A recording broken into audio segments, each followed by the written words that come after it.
ਅਸੀਂ ਜਦੋਂ ਵੀ ਮੱਖੀਆਂ ਦੇ ਬਾਰੇ ਦੇ ਵਿੱਚ ਸੋਚਦੇ ਹਾਂ, ਸਾਡੇ ਜ਼ਿਹਨ ਦੇ ਵਿੱਚ ਫੌਰਨ ਗੰਧ ਤੇ ਇਰੀਟੇਸ਼ਨ ਦਾ ਖਿਆਲ ਆਉਂਦਾ ਏ। ਪਰ ਜਦੋਂ ਮੱਖੀਆਂ ਤੇ ਕੰਮ ਕਰਨ ਵਾਲੇ ਰਿਸਰਚਰ ਇਹਨਾਂ ਦੇ ਬਾਰੇ ਦੇ ਵਿੱਚ ਸੋਚਦੇ ਨੇ ਤੇ ਉਹ ਕੁਝ ਹੋਰ ਸੋਚਦੇ ਨੇ। ਉਹਨਾਂ ਦੇ ਮੁਤਾਬਕ ਮੱਖੀਆਂ ਤੋਂ ਬਗੈਰ ਇਸ ਦੁਨੀਆ ਦੇ ਉੱਤੇ ਰਹਿਣਾ ਬਹੁਤ ਹੀ ਮੁਸ਼ਕਲ ਏ, ਬਲਕਿ ਬਿਲਕੁਲ ਹੀ ਨਾਮੁਮਕਿਨ ਏ। ਇਨਸਾਨ ਦੀ ਖੁਰਾਕ ਵਿੱਚ ਸਬਜ਼ੀਆਂ, ਫਲਾਂ ਤੇ ਫਸਲਾਂ ਦਾ ਬਹੁਤ ਵੱਡਾ ਕਿਰਦਾਰ ਏ ਤੇ ਰੱਬ ਦੀ ਕਾਰੀਗਰੀ ਵੇਖੋ ਕਿ ਉਹਨੇ ਕੋਈ ਵੀ ਸ਼ੈ ਦੁਨੀਆ ਤੇ ਬਗੈਰ ਮਕਸਦ ਤੋਂ ਨਹੀਂ ਬਣਾਈ। ਇਹਨਾਂ ਫਸਲਾਂ ਦੇ ਵਧਣ ਤੇ ਖੁਰਾਕ ਦੀ ਪੈਦਾਵਾਰ ਵਿੱਚ ਮੱਖੀਆਂ ਬਹੁਤ ਜ਼ਰੂਰੀ ਨੇ। ਹੁਣ ਲਾਜ਼ਮੀ ਤੁਹਾਡੇ ਜ਼ਿਹਨ ਦੇ ਵਿੱਚ ਇਹ ਖਿਆਲ ਆਵੇਗਾ, ਭਈ ਉਹ ਕਿਸ ਤਰ੍ਹਾਂ? ਮੱਖੀਆਂ ਦਰਅਸਲ ਪੋਲੀਨੇਸ਼ਨ ਦੇ ਵਿੱਚ ਬਹੁਤ ਵੱਡਾ ਕਿਰਦਾਰ ਅਦਾ ਕਰਦੀਆਂ ਨੇ।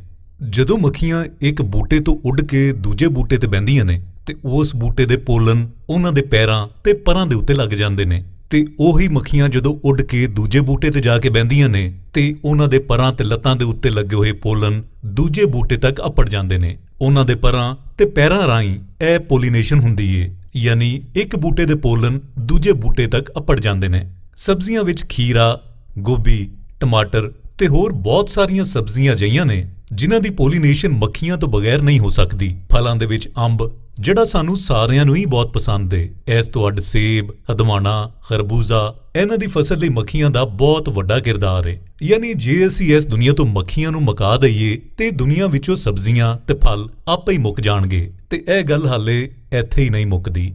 ਇਸ ਦੁਨੀਆ ਵਿੱਚ ਬੰਦੇ ਤੇ ਜ਼ਨਾਨੀਆਂ ਸਾਰੇ ਹੀ ਰੋਜ਼ਾਨਾ ਵੰਨ-ਸਵੰਨੇ ਕੱਪੜੇ ਪਾਉਂਦੇ ਨੇ ਤੇ ਕਾਟਨ ਇੰਡਸਟਰੀ ਪੂਰੀ ਦੁਨੀਆ ਦੇ ਵਿੱਚ ਕੱਪੜਿਆਂ ਦੀ ਸਭ ਤੋਂ ਵੱਡੀ ਇੰਡਸਟਰੀ ਏ। ਕਾਟਨ ਦੇ ਕੱਪੜੇ ਮਰਦਾਂ ਤੇ ਜ਼ਨਾਨੀਆਂ ਵਿੱਚ ਇੱਕੋ ਜਿਹੇ ਪਸੰਦ ਕੀਤੇ ਜਾਂਦੇ ਨੇ। ਤੇ ਇੱਕ ਗੱਲ ਅਸੀਂ ਤੁਹਾਨੂੰ ਦੱਸੀਏ, ਜੇ ਮੱਖੀਆਂ ਨਾ ਹੋਣ ਤੇ ਕਾਟਨ ਇੰਡਸਟਰੀ ਬਿਲਕੁਲ ਜ਼ੀਰੋ ਹੋ ਕੇ ਰਹਿ ਜਾਂਦੀ ਏ। ਇੱਕ ਹੋਰ ਗੱਲ, ਚਾਕਲੇਟ ਦਾ ਮਜ਼ਾ ਲੈਣ ਲਈ ਮੱਖੀਆਂ ਦਾ ਹੋਣਾ ਬਹੁਤ ਜ਼ਰੂਰੀ ਏ, ਕਿਉਂ ਜੇ ਮੱਖੀਆਂ ਤੋਂ ਬਗੈਰ ਕੋਈ ਚਾਕਲੇਟ ਪੈਦਾ ਨਹੀਂ ਹੋ ਸਕਦੀ।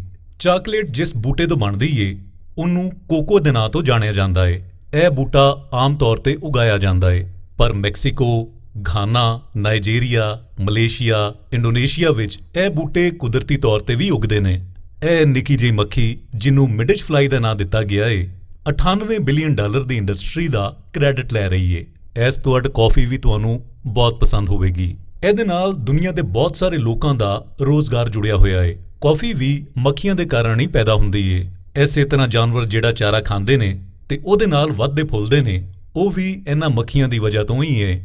ਅਖੀਰ ਤੇ ਅਸੀਂ ਇਹੋ ਹੀ ਕਹਿਣਾ ਚਾਹੁੰਦੇ ਹਾਂ ਕਿ ਜੇ ਤੁਸੀਂ ਇਸ ਦੁਨੀਆ ਉੱਤੇ ਇਨਸਾਨ ਨੂੰ ਆਸਾਨੀ ਦੇ ਨਾਲ ਤੇ ਹੱਸਦਾ ਖੇਡਦਾ ਵਿਖਣਾ ਚਾਹੁੰਦੇ ਹੋ ਤੇ ਮੱਖੀਆਂ ਇਹਦੇ ਲਈ ਬਹੁਤ ਜ਼ਰੂਰੀ ਨੇ। ਮੱਖੀਆਂ ਨੂੰ ਜ਼ਿੰਦਾ ਰੱਖਣਾ ਇਸ ਧਰਤੀ ਨੂੰ ਜ਼ਿੰਦਾ ਰੱਖਣਾ ਹੈ, ਕਿਉਂ ਜੇ ਮੱਖੀਆਂ ਨਾ ਹੋਣ ਤੇ ਜਿਹੜੀਆਂ ਥੋੜੀਆਂ ਜਿਹੀਆਂ ਸ਼ੈਵਾਂ ਦਾ ਅਸੀਂ ਜ਼ਿਕਰ ਕੀਤਾ ਏ ਉਹ ਵੀ ਨਾ ਹੋਣ। ਤੇ ਇਹ ਥੋੜੀਆਂ ਜਿਹੀਆਂ ਸ਼ੈਵਾਂ ਦੀ ਲਿਸਟ ਹਾਲੇ ਮੁੱਕਦੀ ਨਹੀਂ।